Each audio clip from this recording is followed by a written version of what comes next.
πλάνο. Περίμενε, δεν ξεκινά. Τώρα ξεκίνησε. Ρε φίλε, δείξε ρε. Έλα, τέτοια. Όχι, έλα πάρ' το και τράβα ρε φίλε. Εσύ ξέρεις από αυτά να πούμε. Τα μαρκούτσια να πούμε. Γελάσω. Δύο με είπε, παππού με είπε, Κυρτάσο με είπε.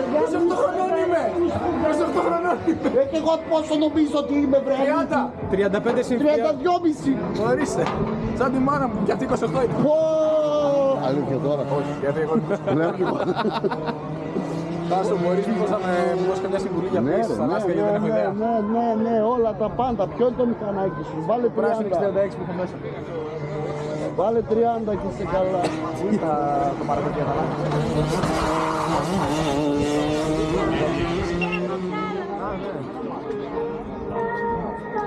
Έτσι να βγάλουμε αέρα βασικά.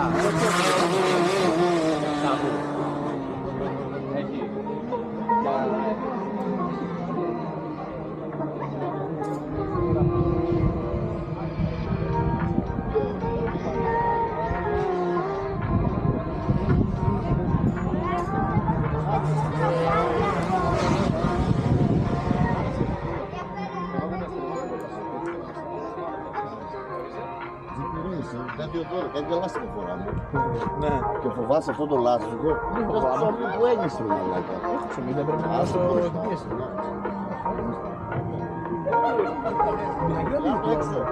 Μάλιστα.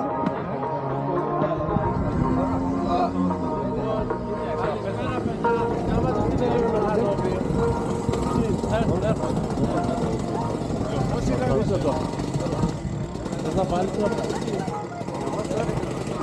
Άρα, σ' αρέσει με το πολύ.